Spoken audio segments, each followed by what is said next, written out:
timing because it is Goodwood Festival of Speed weekend. I actually had it on in the garage. I was working on Bob. I have to send you guys pictures, but I had it on in the garage so I didn't want to miss anything. It was Did good. you see somebody wreck the BMW touring? I'm sorry. Someone wiped out in the in an Alpine White M3 competition touring. Oh, I haven't seen. You know when they do the race around and they go around the bales of hay. Yeah. A little he must have turned off all-wheel drive and turned off traction control. The same mistake every Mustang driver makes. And he wiped out. I meant to send it to you guys earlier. He wiped out really good. And wrecked it. Actually wrecked the right side of the car with a passenger in it. No kidding. Did you guys see that wreck on the Nürburgring? No.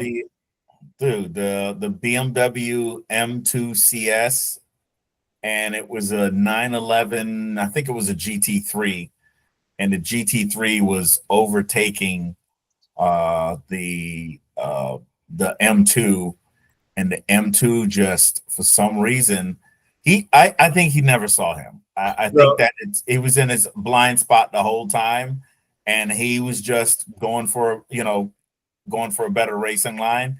Clipped the GT3, the entire front of the GT3. The biggest piece must have been like this after it was gone. The biggest piece. Yeah, it was toast. Let me see if I can find it. Yeah. Oh, well, the GT. Okay, here's the thing, right? So that part of the course, it's a left-hand bend, right? So the racing line would be to the left. So the GT3 comes screaming up on this M2, and there was like barely enough room between the M2 and the curb. So this Porsche like cuts the corner a little bit, hits the curb, and then the M2 takes him out, right? So it was just like it was bound to happen. There was it was a closing window. And so then what the Porsche does is it gets clipped by the back end, turns sideways, goes off the track and into a like a berm, and explodes in a fiery explosion. Oh no! Oh yeah, yeah, it was crazy. Everybody's fine though. Oh, okay. I thought you meant like gets hit and rolls off the grass and No. This car is gone forever. Yeah, there's like onboard of it, and then there's a view from the track. But that is it's like a bend on a crest even. Yeah, let me see if I can. You guys are really familiar with the ring from let me drop this in the chat. From being there? Yeah. From well, yes, you from being there, but also you guys have raced. You got it. That's a flex. On your Gran Turismo games, right? Maximum flex. Yeah, sure. Yeah, and you did it in an E30 at that. So it was an M2 and a GT3. Yep. Yep.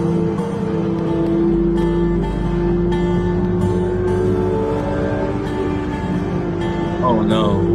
Yep. It's a very fast part of the track too. Slide out the garage. Oh my God. I got 100 cars just for the underdogs. The teller just asked me how I want to catch it. That clip didn't need music. I want them gold raps. Yeah, I don't know why they put random music on there. Nobody wanted MC Bullshit's rap on that particular DJ such and such.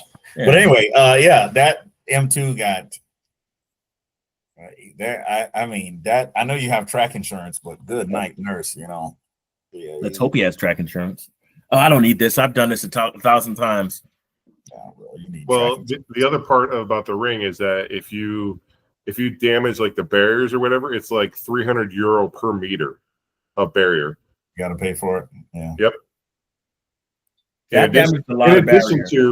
addition to paying for the tow truck to come onto the ring since it's a toll road. And then you got to pay for an Uber to get your ass home. Which I'm sure it's a long drive for you to think about how you cooked it a little bit too much in the corner. And if only I had zigged instead of zagged. If only if I'd have made a left in Albuquerque. That's a real fast part of the track too. So I mean, they were really setting it. Well, you're turning at 100. You know what I mean? You're literally changing. Probably it's not 45 degrees, but it's you're turning the steering wheel. It was play a bend. that video It was a bend. more. Play that as Joe Rogan would say. Pull that video up one more time, except mute it this time. I think I see where the driver of the GT3 messed up. And this is when I'm driving behind. I'm not a race car driver, but when I'm driving behind as a civilian, when I'm driving behind someone and I could see that they're texting or they're drunk or they're high or they're otherwise not driving properly, I back all the way off. Yeah. That M2 was messing up before he passed him because he swerved in front of him and then went back and then he swerved back again. Yeah. No, he wasn't paying attention to behind him, which is like the first rule in Germany. First rule, but that's what I'm saying. As the GT3 driver, I don't want to victim blame. You know, I don't want to say, what were you wearing? But he was probably asking for it. He must have had a miniskirt on or something. Right, exactly. You guys see it or no? Yeah, we can see it. Yeah. You can see the fuel tank for the Porsche in the front completely just. Yeah, is wild. You know, Porsche's taking notes. Well, also here's the thing: that's the safest a 911 has ever been in history, right? So that's it. It blew up like that, and that is, I imagine it's a relatively modern GT3, but that's the most modern and safest GT3 or 911 in history, I'm sure, besides the ones that are 2025s. Yep. He clipped him right. Dude, the fact that they both survived is the door's not even on that car, dude. The driver door is not on that car. I think part of that also is the fact that he hit the curb as well, which is going to upset the car. Yeah. Was that a curb there? Yeah. That's why he left the ground. I'm just waiting for what's that guy's name? Matt Armstrong or Hoovy or one of them. Tavares. Guess what I'm rebuilding? Right. Yeah. Tavares has his Porsche that was quick fried or crackly crunch already. No, I'm talking the other guy. It's a white guy. I think he might be British. No, that is Matt. I was talking about both of them. Yeah, Matt. Yeah. I actually watch Matt's stuff sometimes. He's pretty. He's he's a little extra, but he's pretty genuine. I like. They're in similar veins, I believe, and they also collaborate. So they do. Yeah, okay. They do. Yeah, I don't watch either one of them much, but I watched when Matt, I believe, and his father put together a Ferrari once, and I thought that was really cool. Yeah, they did. They that's their gig, is putting together these crash cars. It's for clicks. It's for people like me who click right on it. That crash there on the ring, I was just like, whew. Like, because usually it's just like you spin out, you bust up your back bumper, you bust up your front. Sometimes people even flip, roll over and it just lands. It's never really that serious. That's the first time I've really seen and I'm sure it happens more often than I've probably seen it, a civilian car, not a race car, like a sponsored race car. That's like a high speed, like residential area, crash. So I thought that was pretty wild. I thank God they lived, because that did not look like it was survivable. Yeah. Yeah. And it wouldn't have been survivable if they didn't have, actually, I don't know what kind of gear they had on, unless the guy's hands showed gloves. Because is a helmet even required on the ring? I don't think so. Yeah, I think you can do it without a helmet. Yeah, it's a toll road. Run what you brung. Yeah, it's a one-way toll road. But the M2 driver could have gotten his driver's license the day before and been let on that. Yeah, or he could have been same for the GT3 driver. What's that? He could have been an American and just thought the road belonged to him. It's the same thing with the Tail of the Dragon. There's very strict rules on. I seen a couple YouTube videos where they were like, the guy gave like the 7 rules of Tail of the Dragon. Don't cross a double yellow, don't no slingshotting, all the things that everybody has to do on the Tail of the Dragon to keep it safe. However, they don't pull you over and make you read the 7 deadly sins before you get on it, right? You know what I'm saying? I think the unique thing about Tail of the Dragon, are you going to have a few idiots here and there? Yes. A matter of fact, the North Florida Bimmers, shout out to Keeble. They go. I try to convince these guys. I'm like, go vintage weekend, but they pick July, this particular weekend in July, and they go up, get an Airbnb, and they do Tail of the Dragon. But I think by the time you make it to Tail of the Dragon, in terms of about it and you get there, by that time, you've learned the rules of the road and what to do and what not to do. I think that Adam was with me, that it's only been one time that a motorcycle came over. That motorcycle came over. I think I have it on video actually. Came into our lane as we were driving the Tail of the Dragon.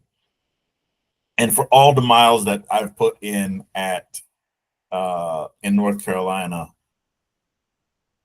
once you get into the twisties, even the people that are not really, besides the people that are purposely going slow, so because it's like, get off my lawn, mostly everybody knows the rules of the road and what and how to conduct themselves on those type roads. So I feel, to be honest with you, I feel safer driving to Hot Springs on vintage morning and taking doing all of the drives that we do.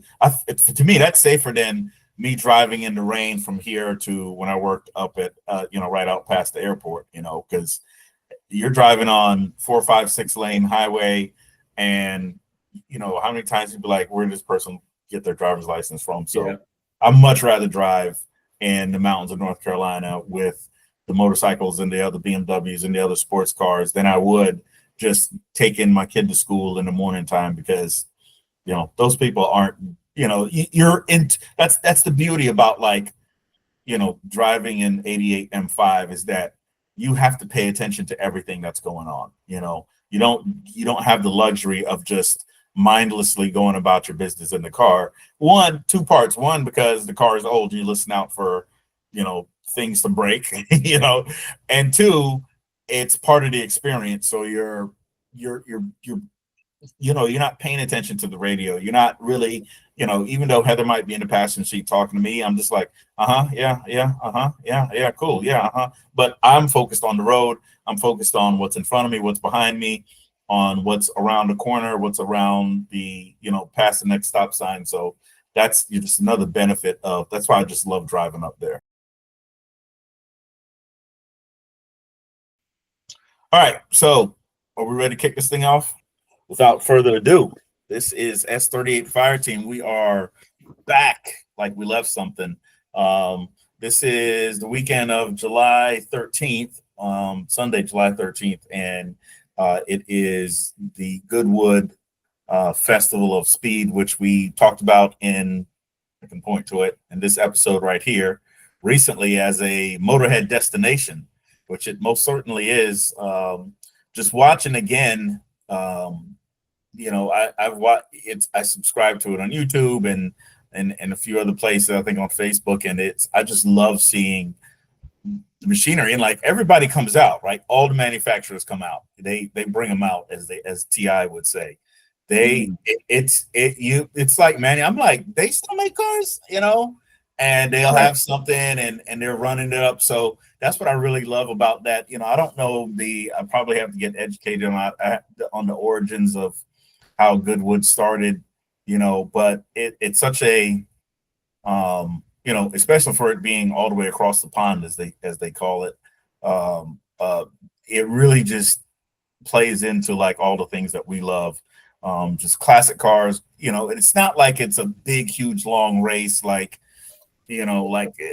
Paris or Dakar or something like that. It's just a quick little shoot up a little hill climb. You can, and then what they give you the option to really like not an option, but some guys just sit there and do burnouts and they just spin the tires and do these donuts, and then the other ones really try to go for the record, to go as fast as they can. So this particular weekend is Festival of Speed, Goodwood. So we decided to, what we're doing right now is we're talking ourselves into going as a group, and by doing that, we have to show up in style. So we're going to show you guys some There's a cars. lizard in my house. What, the Florida? It's a tiny one. There's a lizard in your house? Yes. I will take a short video. I don't know if guess I have to get this guy out of here. And my big fat hands are annoying. I thought that was the lizard, but turns out that was just your knuckles. But anyway, so yeah, we're gonna pick some cars and share them with you and show you how we'd like to pull up in style at Goodwood.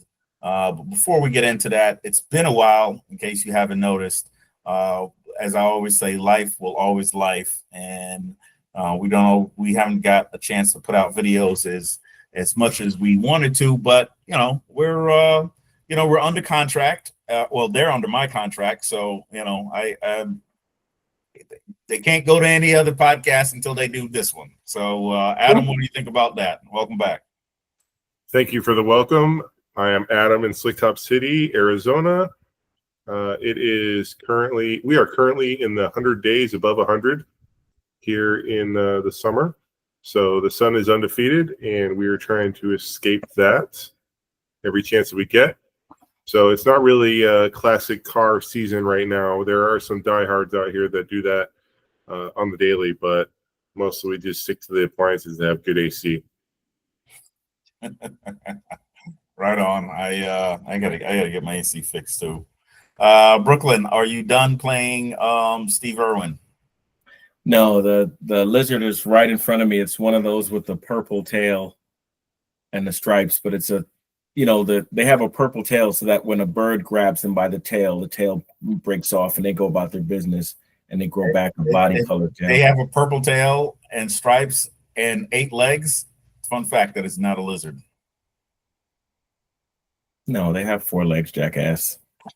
No, leave it. You're probably used to them. Leave it though. It's good for the insects. Yeah, I mean, I'm not worried about it. I mean, there's some people in my family who are afraid of lizards or lizards, but that doesn't bother me. I'm more concerned for the lizard because, it'll be found dried up under a couch downstairs at some point. If he doesn't get proper hydration, I guess. How are you? What? How are you doing? I'm fantastic.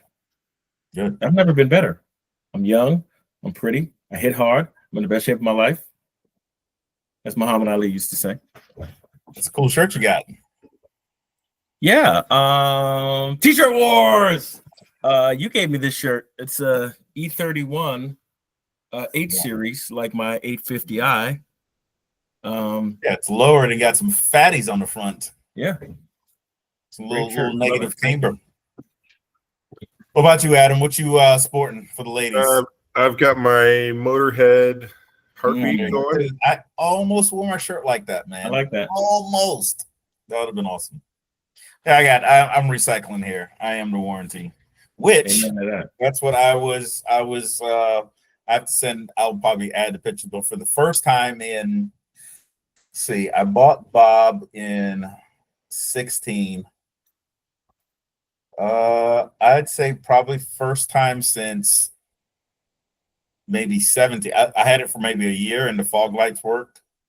It's for the first time since 2017, the fog lights are working. Oh, wow, that's huge. I actually got the kit from E28goodies.com. They're an outfit. I think they're in Belarus or they're somewhere in some, former third world country type deal. But, they sent me the kit with the plastic. Excuse me. They sent me the kit with the plastic lenses and the LED bulbs.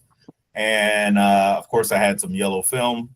And pulled the old stuff out. It was all broken. And I, for a long time, I couldn't figure out why the fog lights weren't working. Turns out it was very simple. The bulbs were blown, believe it or not. Of course, I completely skipped over checking the bulbs.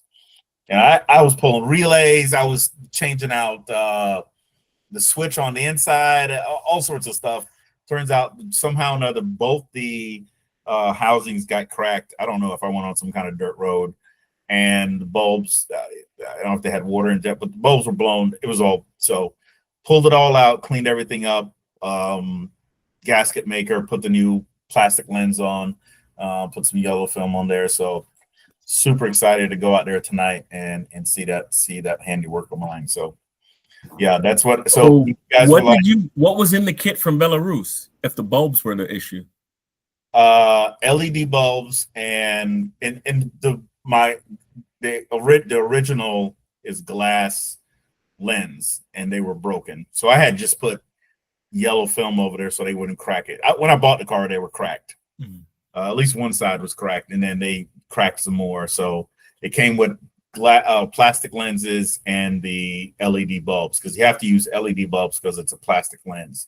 If you use just regular non-LED, it'll actually melt the plastic lens. So yeah, got that on, got that all buttoned up, and that was just one more thing off the list there. So I was and I just dashed into the shower to make the deadline. But anyway, that's what's going on here in Dre Top City. Other than that, I am, really excited to get back into the S38 swing of things. I was talking to my boy Brandon, who is, I don't know if you guys followed him, but Extreme Daily Drivers. He built a Miata. Him and his wife built a Miata. It was like a $500 Miata. He got a free engine, and he built it over the course of, I don't know, maybe a year. Turned out really nice. He actually took the tail of the dragon, all of those things. But he used to actually be my boss. He was my manager when I worked at Dish. And we, obviously we became really good friends. We're both car guys. And, he ended up quitting work. He stopped working because he wanted to invest full time into Extreme Daily Drivers, the brand, which he did. And it was one of those things where you got to go all in, take away your comfort zone, take away your primary source of income to make you turn it into something. And he really did that. I think he's got like 10,000 subscribers now. He has some videos that has, I think, hundreds of thousands of views. And he did a lot of work. He built an XB. He built a Miata. I was going to ask you, didn't he have a Scion? Yeah, Scion XB. The XB is the toaster-shaped one, right? Huh?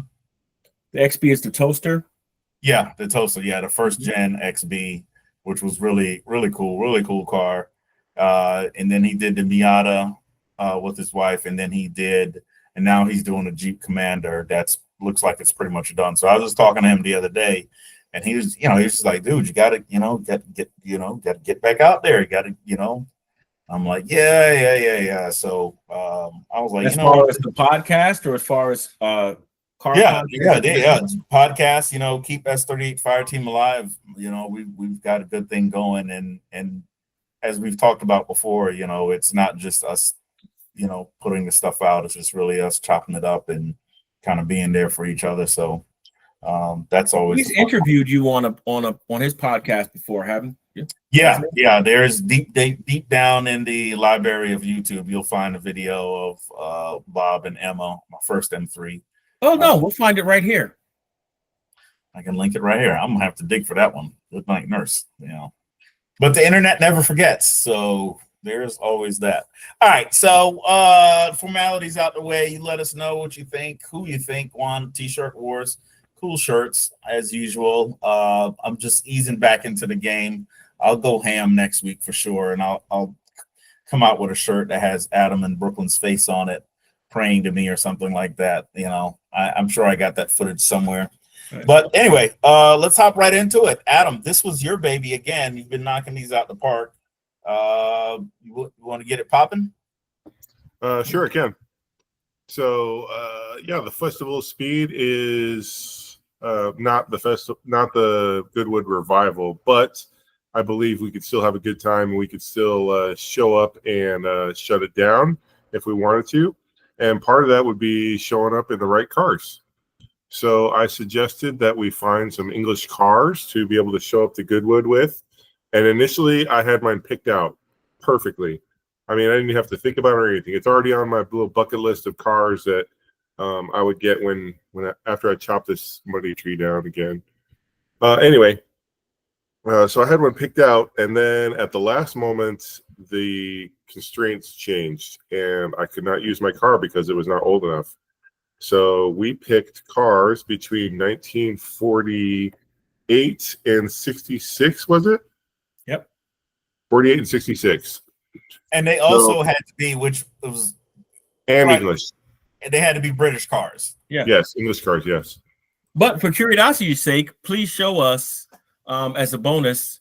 Show us your newer British car. He didn't send me that, Brooklyn. So yes, I did. I did. Oh, you did. Oh, you did. Oh, it was the second one I sent you. Oh, the second orange Lambo. All right. This car will be no surprise to you two, since I won't shut the hell up about it. But it will kind of cement the theme. No, that's the Goodwood car. I did it wrong. I did it wrong. Why that's fine. Show? That's fine. That is the. We'll edit it out. Don't worry about it. Just hold on. There we go. Wait. Amateur hour. You know what? I didn't realize they were both here. Jaguars, and I just seen Jaguar. I'm like, that's it. Oh, hell yeah. All right. Yeah. So did that sell for 25 grand? Oh man. Yes, not too long ago, actually. So this is the Jaguar XJ12C for coupe. And this is based off of the Mark II body. And what you'll notice about it is A, it's got classic styling. B, I have to go straight to C because there is no B pillar. And then this car also has the 12-cylinder in the front, green on green. You gotta love that. Ooh, I do love that. And I mean, it's nothing super sexy in here, but that is a 12-cylinder buried in vacuum hoses. So there is one vacuum leak. Can you find it, Adam? There's one vacuum leak, only one. Can you find it? I feel like I'm playing Operation. Right. Yeah. So so this is your classic green on green car, Jaguar, from the 70s, and this would have been my pick like instantly.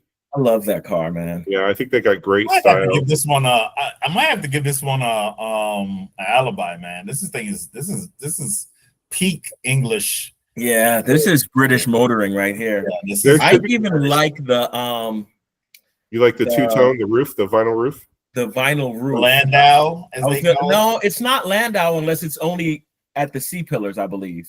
Is that right? That might be right. I think that's Landau. That's a whole vinyl. I've been roof. spoiled by American Cadillacs and Buicks trying to. Yeah, the Landau is like what you'd have on, like you said, Cadillacs, Buicks, and some. Yeah. I could be wrong. I got to check on that. Let me check my math. Look at that front end. This let me show you style. I want to give you. I always like picking out the style. Do you see the vents above the headlights here? That is what you call style. I don't know what that's for, but that's style. Oh, there are vents up there. There might be a photo of the doors opened, or the trunk and the hood opened, or the boot and the bonnet, I should say. I hope so. Let's see. Fog lights work. I appreciate that. God, look at this. Yeah. I mean, baby shit green doors. Yeah, you cannot make that. If you're changing your baby and the baby's in your lap and he has a blowout with no diaper on, you will not be able to tell when it hits that door. Right. Odd circumstance, but that is true. Now, which picture are you looking for? I thought there was a picture. Maybe it was one of the other ones. The doors or the hood open. Yeah, it had the hood. Looks like I was wrong. The Landau roof. It's a Landau roof, whether it's the back. Back quarter. The Buicks with the Landau and the Cadillacs with the Landau only on the back, but having the fabric, having that material on the roof or that simulated convertible top, whether it's long or short, it's Landau, comes from the carriage days. Yeah. Look at that. Look at that window into the Jag. Listen, that's beautiful, and that green on green, man, chef's kiss. Yeah, you would definitely, any Goodwood would love that. Now, what's the first year of these cars? I think it's a 71. Mm. I think the Mark II was a 71, and they had two flavors, right? They had the XJ6C, and then they had the XJ12C. The 12 was first, wasn't it? Wait, No, a I second. don't believe so. Okay. Oh, dual tanks. That's right. Stop. Does this thing? What It in has the dual Ford tanks. F350 is going on here? It has Yeah, it dual does. tanks. I remember that. Now that's a flex. Pulling up to the gas station and not caring which side that you pull up to. And I think does it say? Oh, look at that! Come on. Come on. Come on, King. Is that the part of New York we used to live in? Did you know that? Oh, that says Kentucky. KY. Jag Wolf. Fuel injection Wolf. Walk off Homer right there. Yeah, no kidding. Oh, This is style right here. So you have the styled wheel here, but then you also have the hubcap on top of it. You know? Yep. Yeah. The Jag. So a great car, a great also ran, and I think they are timeless. I think these cars are just timeless, and they have terrific style. I mean, the four door is okay, I guess, but this thing is just perfect, in my opinion. Yeah. Green on green, maybe a questionable choice, but there's like some red over. No. That's period correct. That's period. Right. Correct. What may be a questionable choice? The green on green. Oh no, that's amazing. There was some. So these seem to be trading in the 20 to 30 grand window. You're not breaking Listen, them. You'd do well, especially the V12s. You'd do well to go ahead and pick one of these up, because all it takes is this time next year, Brad Pitt and Ryan Gosling are driving one in a movie, and then, dude, have you seen? I don't want to get off on a tangent, but yes, at any point they could get ridiculous. That seems very reasonable right now. Okay, so that was my also ran, right? But that's not Goodwood. Hang on. Oh, well, yes, yeah. I'm sorry. Go ahead. Also, it's not Goodwood era specific, so I had to throw that one away. But this was an instant pick for me when I thought of an English car, that would be good at that would be appropriate at Goodwood. But if we have to pick within a certain window, then I did pick this car. Huh. So this is a Series 1. So the Series 1 came in both a coupe and a convertible or a roadster. And this one actually happens to be the 4.2. And it actually has a 5-speed as well. And it's billed as a race car, so it's got a little Why bit does it have a 5-speed? a jungle gym in the back. And yeah, I mean, look at that. Triple SUs. So that's just a beautiful car. Now, the only thing I would do different and with this car is that they had 3 different series of this car, right? So they had Series 1, Series 2, Series 3. And the Series 3 are the late ones. I think it was 71 to 74 or something like that. And the Series 3 ones came with a V12, came with the same 5.3 V12 that you could get in the XJ12C. So I would swap. So this was in Arizona. This was sold out of Arizona. Yeah, it's almost cartoonish in its beauty. That's the point. Yeah. But so what it looks different to me. It looks like a modern resto mod. Are those fog lights from 1965? No, I think that's a fiberglass hood for racing. Mm-hmm. Yeah, it's they probably do endurance racing, and you need that extra lighting. Period correct though. That's a great looking car. Slick Top City, of course. Check out that spare. Yeah, this is a 10 out of 10 for me. Yeah, that's beautiful. I am definitely should have went first. Yeah, same.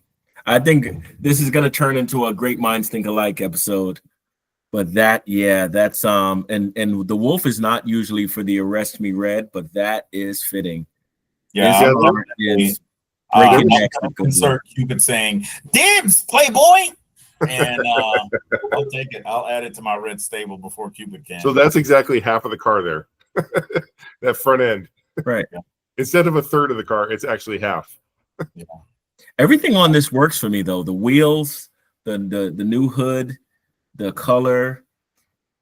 What's going on? Click back a couple to that. What's going on here? What's going on there? Well, usually I think that there's some straps here. They normally have some straps. Yeah, the hood. It's a clamshell hood. So I'm aware it's a clamshell, but isn't that usually flush? Dude, it's a race car. Remove the bumper. That's right here. Gone. It's a race car. I like that, by the way. Yeah, I've never seen that done, but I like it.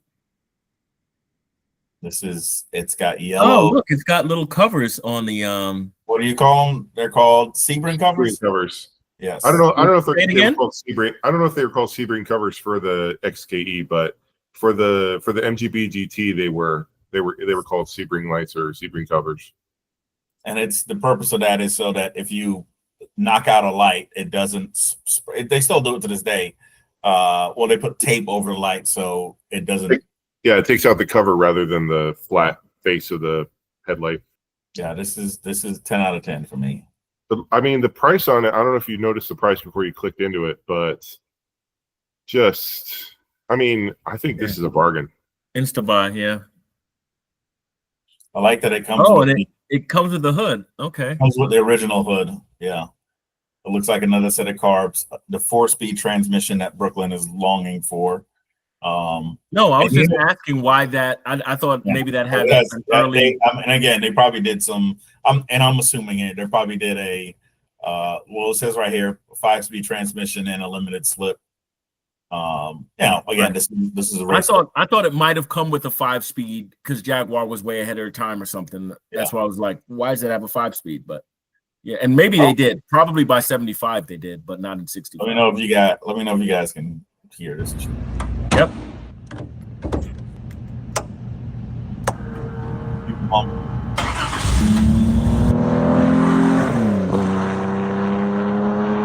Yeah. Yes, please.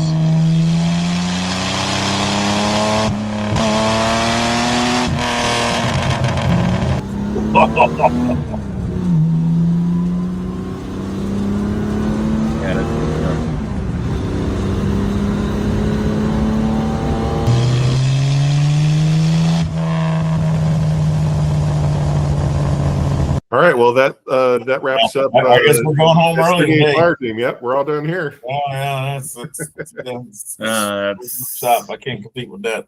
I got a Volkswagen Beetle. Damn it! Listen, no, I remember Dan saying, Danger Dan, one of our good friends, saying that a V8 sounds better than who was saying a V8 sounds better than a straight 6?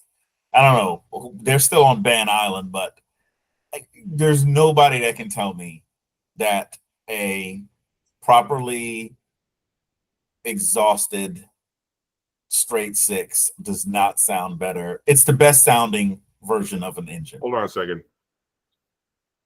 That is a straight 6. Yes, that car is a straight 6. Okay. Yeah. Right. No, that's not. I'm saying that. If you heard that little flyby he did, and then he backed off, and you had the DXL. Come on, man. Right. Yeah. I'm 100% here for that. That was really good. How about I just Googled 1965 Jaguar XKE, and this exact car came up. Obviously, there's thousands of 1965 XKEs, but this exact car and this Bringer trailer. Wait. Oh, this just sold on June 17th, 2025. That's a bargain. That's might be the bargain of the year. Well, maybe because of the modifications, it doesn't have the provenance of like a bone stock one. But you can't tell me you're not going to have all the fun in the world in this thing. Oh yeah. Well, if you remember when I used to live there in Southern Maryland, there was a guy that had a red one. I don't know if you remember that. Yes, I do remember it actually. He had an XKE coupe. I think he had a Series 2 or 3 though, but he was very proud of that thing and drove it quite often. I remember drove it on base. Yep. So anyway, that's how I would show up to Goodwood Festival or Festival of Speed at Goodwood. Done. That's a great 2-car solution too, by the way. Party in the front, business in the back. Party in the back. Yeah, we call that the English mullet. Let me see what years the V12 was available. I think it was 71 and 74. Yeah, outside of Goodwood. Do we want to get to your Morris Minor so you can follow up?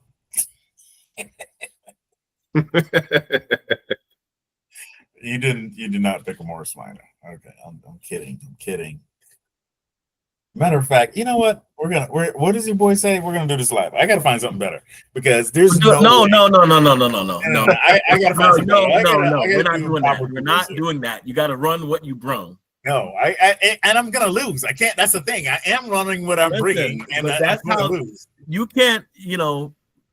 Brian Spillner didn't go back to the drawing board halfway through the race. He had to finish in his eclipse. Here's the thing. You could have got away with it. All you had to do is be like, "Okay, BK, you're next," and you just furiously type away and find your next car. We've got integrity here at S38 Podcast. I'm sure we all picked the same car. If I tell you out loud, I'm doing it. Okay. that was a really good pick. That was a really good pick. I like that. Yeah, that was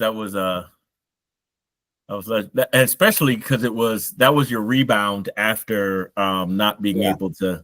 And I was about to just let the damn Jag ride. It was that good. This is another thing I don't understand because now I'm stalking the 65 XKE that you put up. Building something like this and then letting it go, right? It had to take years to put this thing together. Yeah, for sure. I see that all the time. People will build like these one of ones and they're just like, oh, making room for something else. I'm like, what else are you making room for? What could you be making room for? Quick sidebar. I was watching an Instagram video and the guy was talking about Murciélagos.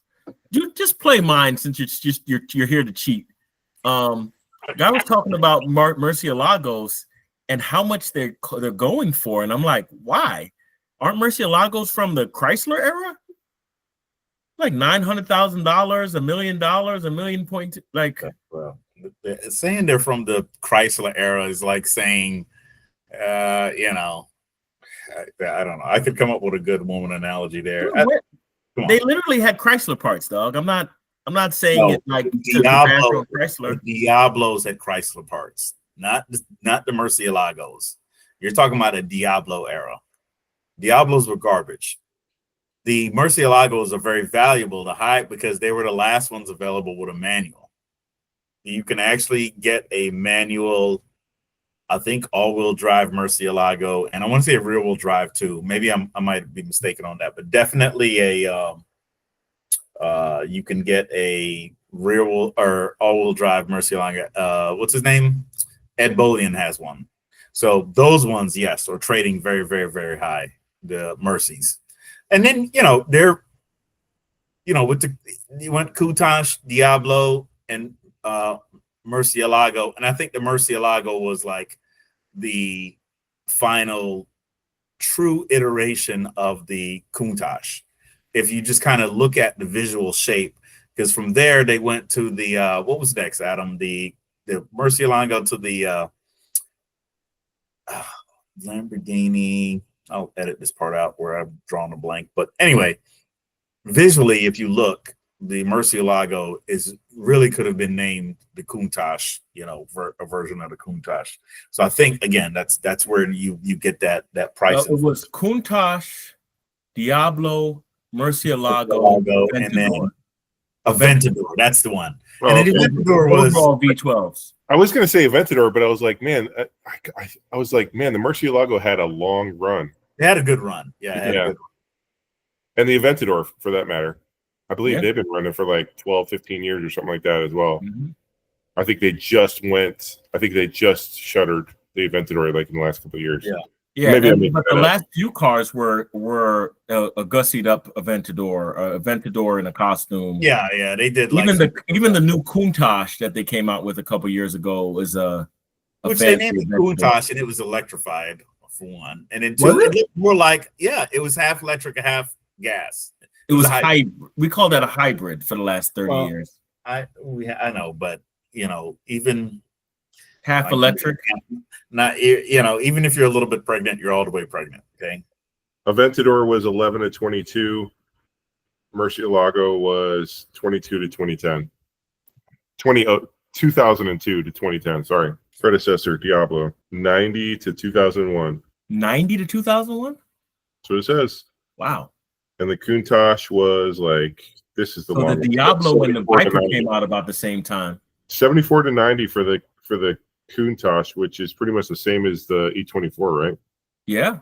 76 to 19 to 89. Yeah. Pretty good run.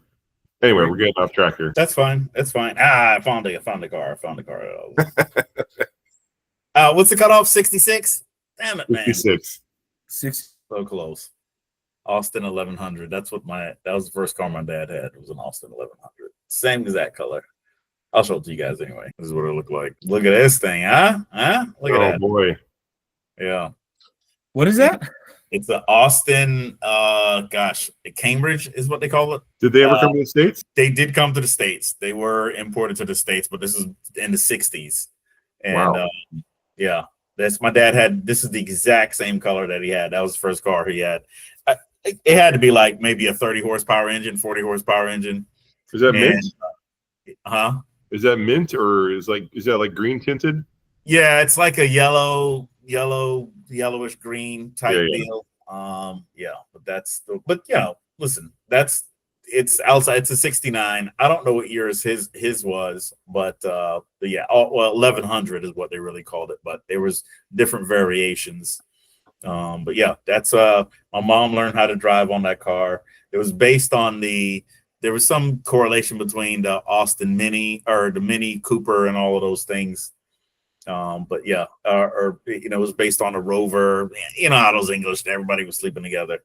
But yeah, that's that right there. But with all of that being said, we're here with Brooklyn. Are you ready to go, my good sir? That's all we're gonna say? No, that's not my choice. No, I was just sharing that. I'll stick to it. No. You should go. I mean, you've had more than enough time to cheat and I am backstab. going with my original. Backbite. Listen, Adam had the coolest 60s race car I've seen in a long time. He had a baby shit green on puke green Jag that's very that's on point. I would have to put in some work, which I should have been doing, but I was in the garage. So I'm gonna go what I picked, which I do like. I just should have found a race car version is what I should have done. But no, I can go where you want to go. Go ahead. You go ahead. Yes, sir. As Joe Rogan says, here we go. All right. So for my pick, this is actually a suggestion from Adam as I was talking to him, but this is a car that I've always liked. I always get sentimental about this stuff, but I think about there's this thing about I know we were kind of talking the other day about dads and cars and stuff like that, and probably one of the biggest thing that my dad did for me is that he always supported me. He was he wasn't like a car guy, but he had to be a car guy because we had like these broke down cars and we always had to fix them. So like in that sense, not like how we are car guys. But he knew that how much I love cars and racing and all these things as a kid. Always would take me to the library to check out car books and truck books and and when car shows would come in town. And one of his, to that point, one of his friends, one of his, very good friends, he was a car guy, right? So he always would have cool cars, and he had a project car, and it was this MGB GT. MGB GT, which is the coupe version of the MG, and it was, it was lowered, and they had like these chrome wire wheels, but they didn't have the wires on them, and with these big, huge knockoffs, and it was I just thought it was the coolest car in the world, and I always loved them, and it had this underpowered 4-cylinder, and it was really great. So I was like, you know what? Let me see if I can find myself a good MGB GT, and I found one on one of my favorite sites, Auto Scout, and this one is in the infamous red. And this is proper British, right? This is proper British sports car. They were terribly underpowered, but they handled, well for the era. And they were just, uniquely British. I think all the old school, I know you guys talked a lot of guys at Vintage, but all the old school BMW guys, the Rob Siegels, all these old guys, they all started off, in the British cars. And they're like, I need something more reliable. So they end up migrating to BMWs, but there's something uniquely, just I keep saying British, but it's such a different feel, different smell, different taste, different experience. These cars are really small because the roads in Europe are really small, and they're underpowered too because you had to rely on the handling, if you will, and not just raw power. So this one right here is, is in red. It's got the chrome trim. These are the wire wheels that are, those the are knockoffs. That's really cool. With the knockoffs, they're probably 13-inch or something like that. Driving position is weird. Big, huge steering wheel. They redid the interior in this one with the red pipe stitching. Obviously, I'm not a fan of that, but just that's an easy fix. Why is it obvious that you're not a fan of that? Because it's not period correct. That's just not period correct there. But this is something cool. This is something I could rock in. The rear seats are just a place to put your bags. Steering wheel is almost as big as the seat.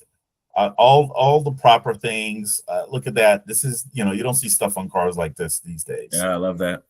Yeah. Doesn't it give you classic version of a clown shoe vibes? Yeah. It's like Shooting brake. It's shooting brake, clown shoe. It's like if you had to if I was to show you these cars without badges, an M Coupe, right? And set it next to a GT, you'd be like, oh, this is this car 40 years later. And you'd be like, yeah, I believe you totally believe it. Well, this is yours on the front fender there. I just love that stuff. This is also a Pininfarina design. Oh, really? Oh, really? Yeah, Pininfarina, and this is only for 2,100 pounds. What's that, like $40,000? Let me see. Not even that. That's probably like 25, 26. Yeah. I can calculate my car loan. But this is 92 horsepower, so not too much power, as I like to say. This is a 1966, so 2 years before I was born, but I absolutely love it. This is it's all in German here. I can't pronounce all of this stuff, but yeah, this is my story, and I'm definitely sticking to it. I just love it because this is what my dad's friend had, and he took off the bumpers. He removed the bumpers, because the US versions came with the big 5-mile-an-hour bumpers. So he took off all the bumpers and just left like the bumper brackets, but they were chrome, so it looked really cool. And then he had the I wish I could find a picture on the headlights. He had the rock guards on the headlights. So he had like the crate, like the rally rock guards. It was such a cool car, man. I'm kidding. I'm not kidding you. In all the years that I knew him, that car ran one time. It ran once. He brought it to my dad's house one time, and that was it. He never drove it again. What color was his? It was like a deep maroon, and that's what was really also awesome. It was a deep maroon. Might have been a respray. I don't know, but MGB MGGT. They're very creative with the naming there. So yeah, that's where I'm at. What do you guys think about that adventure? Your friend probably had a later one. So this is the really cool thing about these cars, right? Is that they had like kind of several iterations. So your friend probably, or your dad's friend probably had one that was from the 70s and had the US bumpers, because in the 60s there were no such thing as these rules or whatever. Right. Also, in that same vein, they did a MGB GT V8 version in the Yes, had a 70s, Rover V8 in it. Yeah. right? Which would obviously be the hot setup, in my opinion. Do the early car with the later engine, just like I wanted to do with the XKE. Yeah. But yeah, just great cars. I've always liked these MGB GTs quite a bit as well. I love their styling. Like I said, it's Pininfarina, so classic styling, beautiful car, not so great mechanics, but keep the shop open. That's for sure. Well, and I think that by this time in 2025, a lot of the electronics, it seems like Rob Siegel is making his way with his Lotus Lotis. He's seemingly keeping them on the road.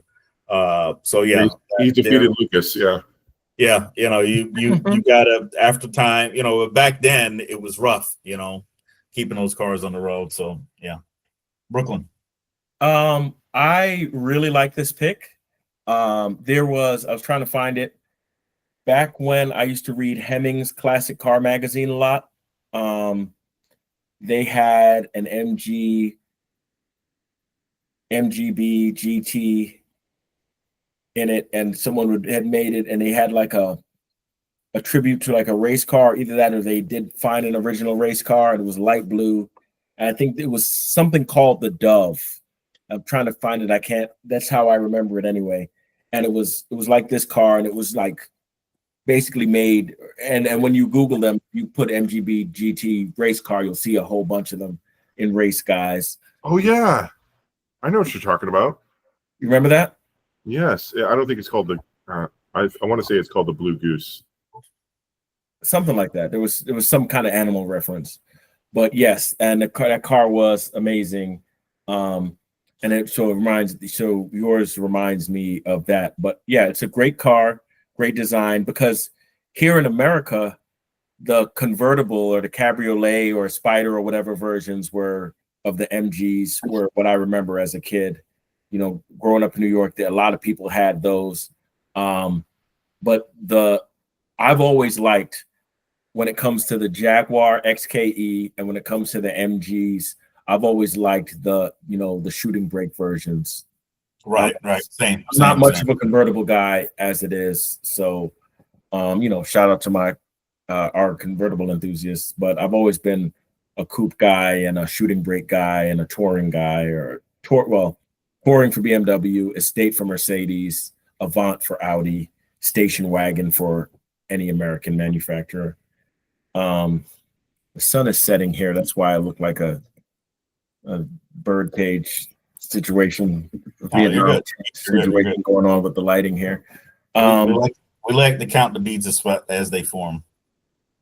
Yeah, I'm actually not sweating at all, even though it's 90 degrees out. Hey, can I share one more fun fact about the MGB GT? Please. The V8 actually weighed 40 pounds less than the inline 4 because it was all aluminum. All aluminum, yeah.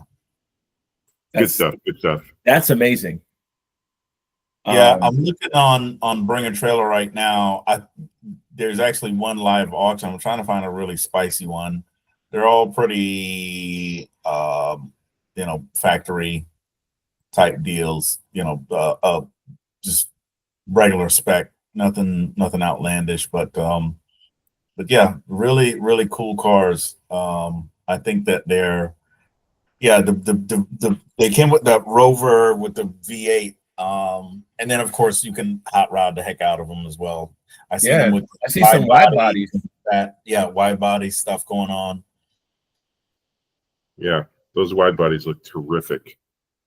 Yeah, those MGB GT wide bodies, just terrific. I mean, only if Mazda could take this formula and make it into like a little Japanese small sports car, that would be just. I have to reach out to Mazda and let them know to take a look at that.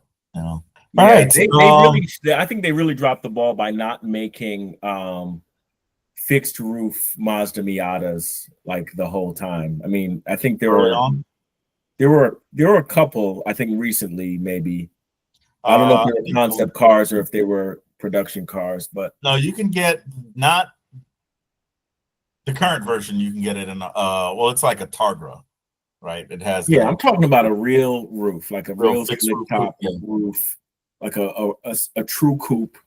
I think that would be, that would have been amazing, or that would be amazing. Brooklyn, you're up. Are you ready? Yes. You sent me 4. Which one? Or the same car, I'm sure. I feel like what's Batman's butler's name? Alfred. I feel like Alfred. Something subtle, sir. Right. The Lamborghini, then, much more subtle. You sent me a 53 Roadster, a 57 Aston Martin. Let's go with the 53. I'm just texting you this. Oh, so. All right, the one that you just sent me. Yeah, because one of them was a couple of thousand over price, and that's your style. So I'm not going to do that. Was there a limit? A price limit? Nope. $100,000. Where was that written? I was talking about the birth year car. Oh. Yeah, I was like, are you guys gaslighting me right I now? was like, hey, we're living large in Goodwood, right? And I walked away with a $20,000 car, so I should have gave y'all $20,000 because I can promise you what this man has picked is not $20,000. The car up, man. Run the track.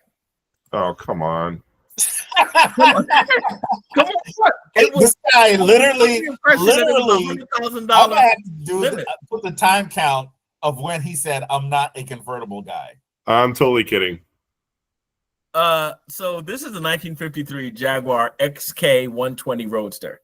Meeting the parameters of being between 1948 and 1966, which the Goodwood Revival represents and celebrates. Look at that blood red interior. Represents and celebrates the time that the Goodwood circuit was open in the United Kingdom, which was those years, 1948 through 1966.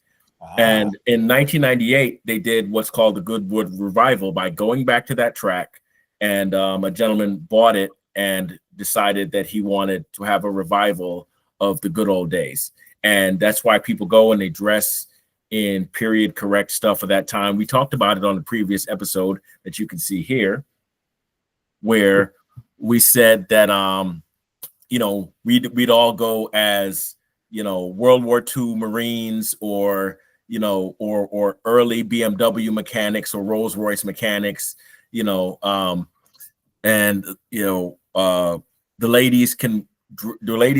ladies really turn it up at Goodwood Revivals. They show up looking like the Kentucky Derby on steroids or from, whatever period.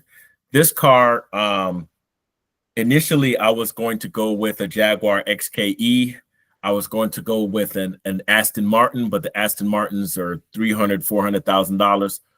I thought we were doing $100,000 limit, so that's why this was close at $94,000.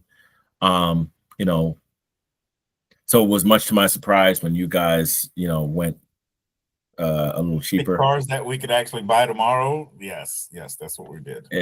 I mean, it's Wolf's car wasn't a pity. This feels like you guys invite me to a party. You guys, hey Dre, come over. I'm like, what should I wear? You're like, dude, just whatever, just come on. And I walk in and you guys are in a like 3-piece Armani suit, and I got on like Walmart clearance item, Jeez. I mean, reading is fundamental. I read that the limit was $100,000, and we're either going to do. That was incorrect.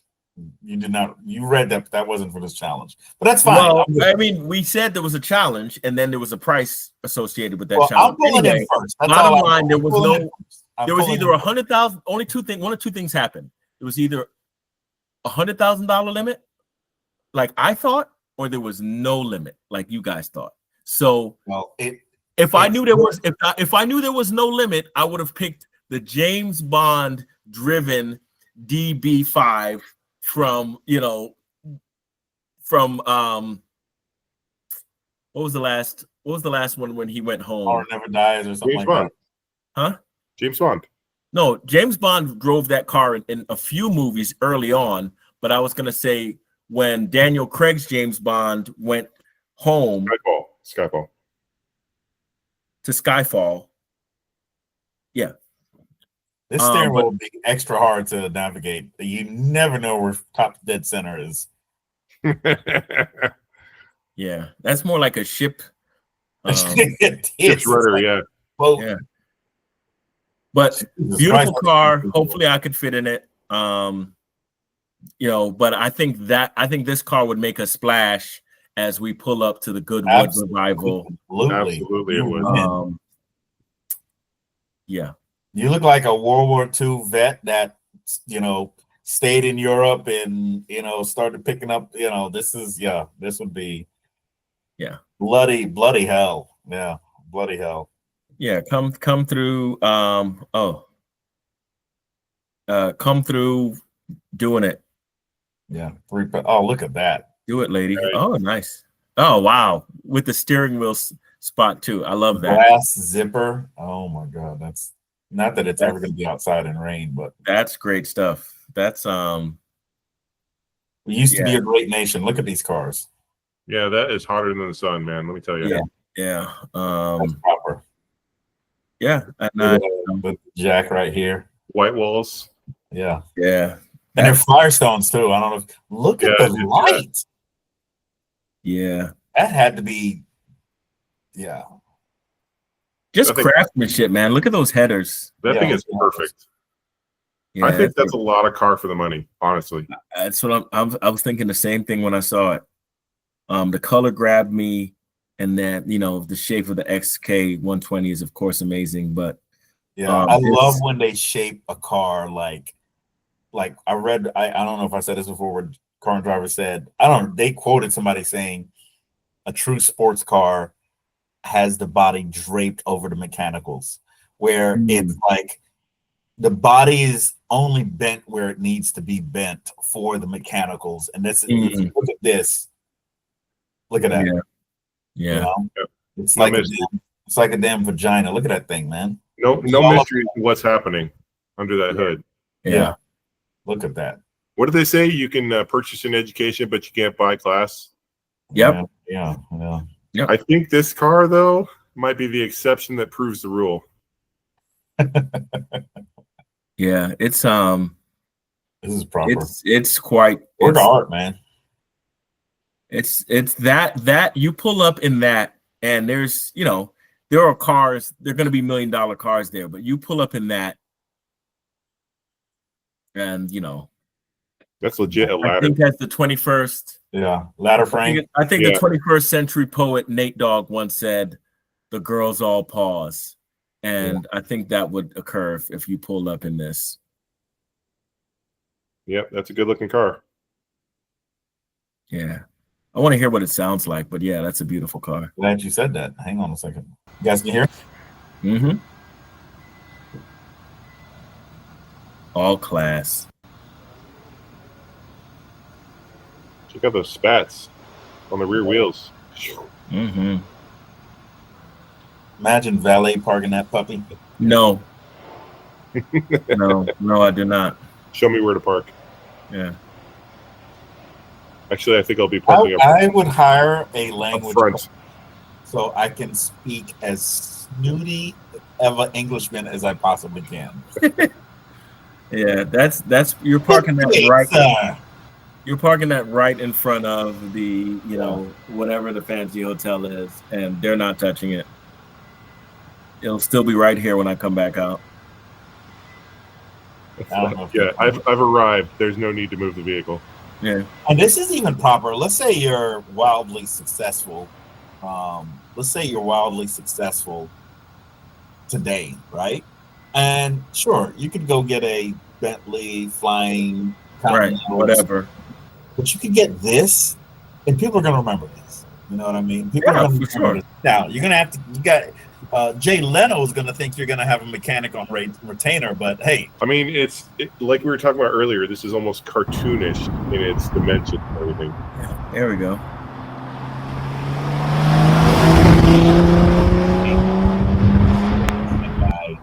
Straight 6.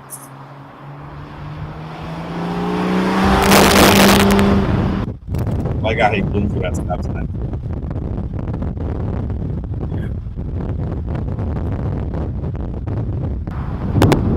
You don't have to worry about liability if you blow through the stop sign and get T-boned, because you're definitely dying right then and there. Did you see the little rearview mirror on a stalk coming out of the dashboard? I love that. I've always loved that. Good stuff. Yeah, great pick. Definitely the Superman blue over red. Yeah, Good pick. Proper. Thank you. And you also picked an XKE 4.2 coupe. I want to share that for the good of the. We'll just take a look at here. Let's take a look at it. I picked that one first, but then I also anticipated. I had backups because I also anticipated that someone else would pick the Jaguar XKE because it's so iconic. And then I actually settled on the 1953 because I was like, oh, this is under budget too. See, this is exactly at budget, 100,000, period. This is 66, so it's still Series 1, yeah. Yep. Oh yeah, over cinnamon. Mm-hmm. I'll take that. Yeah, triple SUs.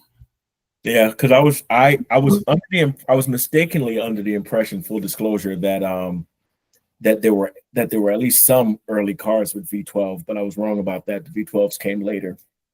And it doesn't appear V12 Series 2. V12 not until Series 3. I'm sorry, I couldn't hear what you said. I said it. You would think that someone had done a swap, but it doesn't appear that that's been done yet, or I haven't been able to find one. But you're right. The Series 3 is the one that has V12, and I think that'd be a great combo. But the V12 is also kind of maligned a little bit, like we were talking about with the vacuum hoses and all that stuff. Mm-hmm. So a lot of people do V8 swaps, like Chevy V8, all about Chevy, yeah. Yeah, but look at that wood. I think back then that was a solution, right? Back in probably the 70s, like the early 80s, it just wasn't. It didn't have the cachet that you wouldn't do that now because But I get it. I like how. I guess this is the brake fluid and clutch fluid is getting cooked over here. Yeah. Well, it's between. There's one little wall there holding on for dear life. Unless it's made of Wolverine adamantium or whatever, I don't see it happening. I like how the British, it's called earth, not ground. Negative earth. Say ground, it's earth. One of the guys I work with, he's English descent, and he's just like, I'm like earth. I'm like earth. What? Like Mother Earth? What are you talking about? Is there a picture of this one with the like from the side with the boot open or the hood open, bonnet open? There's 207 pictures, so we'll venture and say yes. Let's see. It's always a cool look. Real quick, it says Jaguars equipped with a generator are positive ground earth. Older Jaguars had 12-volt positive ground electrical systems, but converting to negative ground allows you to install modern electronics. So that positive ground earth. This is how many electricians car guys know how to work on that? You got to know. You got to know. I love this. I think some bad things could happen if you don't. Here's the other thing. Here's the other thing you got to know about the knockoffs is that they are reversed on the right side. Really? Yes. So how we would normally just like righty tighty. Right. It's not lefty loosey. It's lefty tighty. Just something like that, yeah. Only on one side? Correct. Yep, the knockoffs are backwards. Oh, somebody's definitely messed that up before their first time and had two wheels come off of the car or something. I think I first learned that on Wheeler Dealers. Yeah, that is true. That is correct. Great styling, man. Look at that. I feel like, in all honesty, I feel like this would get kind of lost in the crowd at probably the Revival. I feel like this maybe because of the color. Yeah, I mean, but this is, I'm not going to call it common, but this is a standard entry. Did Batman have it in Batman versus Superman? Didn't he? No, he had an Austin. I think he had an Aston Martin. But I like those. I definitely like those. Yeah. Well done with the Jags. All right. Well, so we're booking tickets. We're looking tickets for next year. What are we doing? I think we should do it. I mean, if we're going to Goodwood, we should go to Goodwood, and we should take a swing at doing it in 2026. I mean, we could do it in 2027, I guess, but why not take a swing at doing it? And I have written in my closet. Don't ask me why it's written in my closet, but I wrote it in my closet. The journey begins when you buy the ticket. And so if we plan to do it and we just do it, or buy some tickets to go spectate or whatever, then we could, much like we do anytime we do a car show together, we can build everything around that. It's like, okay, we bought a ticket, and once we say we're going, then we can build everything around, getting there, deciding what we're going to do and how we're going to do it and everything else. But Goodwood is something that is 100% up the alley of this team, So yeah, I mean, let's we'll flesh it out and see. There's a lot of time and space in between now and then, but I am most certainly, the more and more I watch the highlights and stuff like that, I think it'd be fun. Getting over there is I think it's accessible. It's not, we're not talking about going to Fairbanks, Alaska, or Antarctica or something like that, where it's just completely out of the norm. So yeah, we can make it happen, Captains. That's for sure. The other part of this is that just being there, just showing up is, most of the accomplishment. I mean, and you could apply this to life too, just showing up. Okay, would it be nice to go in first class? Would it be nice to show up in an XKE? That'd be great, showing up in a classic car, but just going, just being there. Yeah. We could show up in a sprint, all packed into a Sprinter van, or an X5 rental or something, or whatever, a Volkswagen van, whatever. No matter what we do, if we show up there, like you said, because everything else is easy. When we acquire tickets to Goodwood, acquire plane tickets, acquire hotel or Airbnb, everything else is gravy, and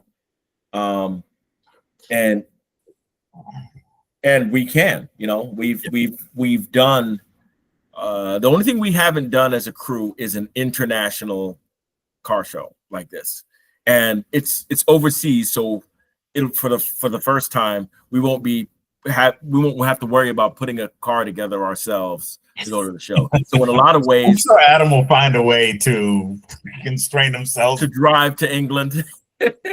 Adam's like, as soon as we get off the plane, we got to make a stop. We've got to make a stop. I'm building, we gotta make a stop. I've got to see a guy. I'm building a 2000. I'm building a 19. Wait, what's the earliest 2002? There were no 66 2002s. There were 66 2002s actually. 66, yeah, 66. Yep. I think is about. Were there? Yeah, they sure were. 66. They were not a 2002, like a 1600. Actually, not a 2002. Yes, not a 2002. No, it would have been a 1600. It was 1600. Yes, you're right. There might have been even some like weirdo 1400s or something like that. And then they came out with the 1602, which was, but here they called it the 2002. No, if my math is mathing. That's not true. Okay, look it up. No, there's definitely a 19. You could get a 1600-02 or a 1602, but those were both 1.6 liters. It's not like the 1602 was a 2000. You're saying the 1602 was a 2 liter? Let's look them up right stinking now. 66 was the, well, what's actually going to kick our ass is that a 66 1600 is not a British car, so it still wouldn't qualify for what we were talking about. But you could still show up in it because it would be good. It would still be Goodwood era specific. 69. Put 69. Oh, it's the guy. Let's go 69. You could get a 2002 and 69. You couldn't get one in 66 though.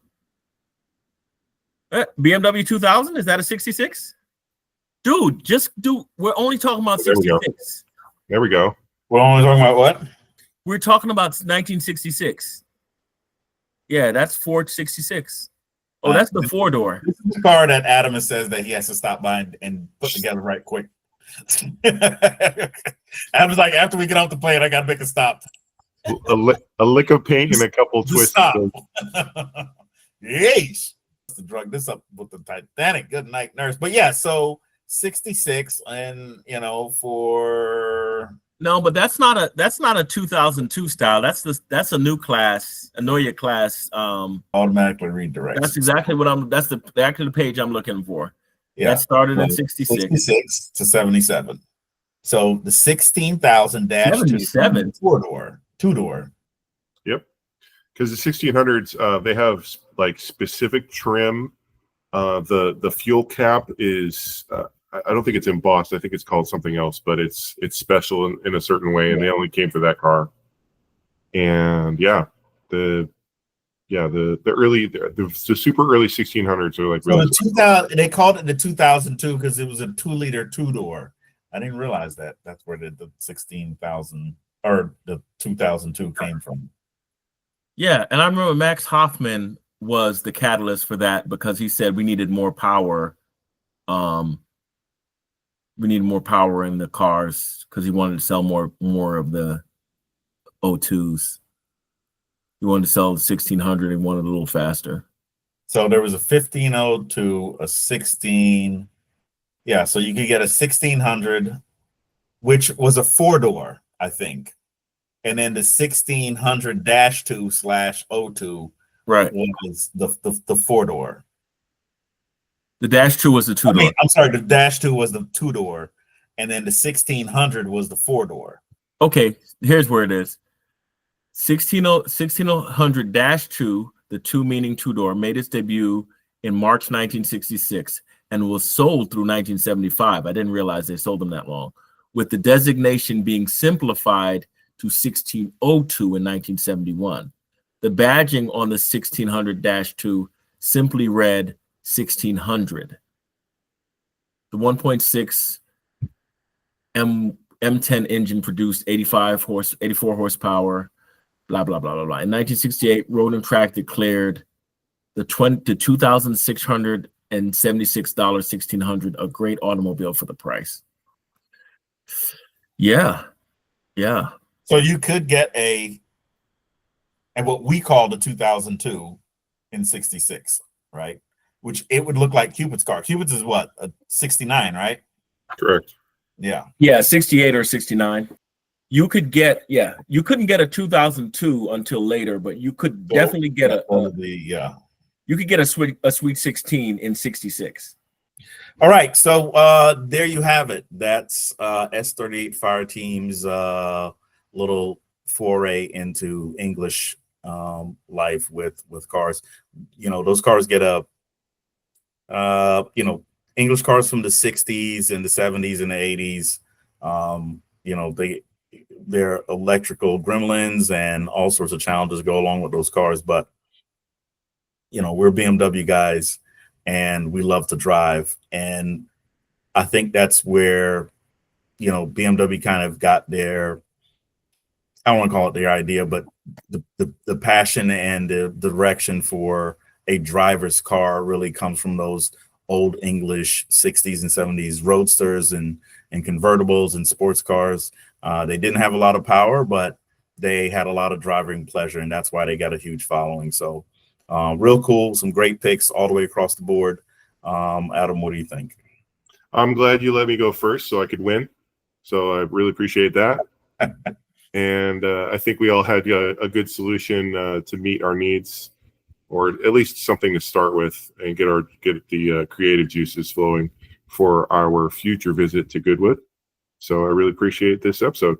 Thank you. Right on. Brooklyn. I agree. I think that this is a good start for us. I think that we'll really enjoy the Goodwood Festival, whether we go to the Revival or the Festival of Speed. And it's time to take this show on the road internationally. Absolutely. Yeah. S38 Fire Team.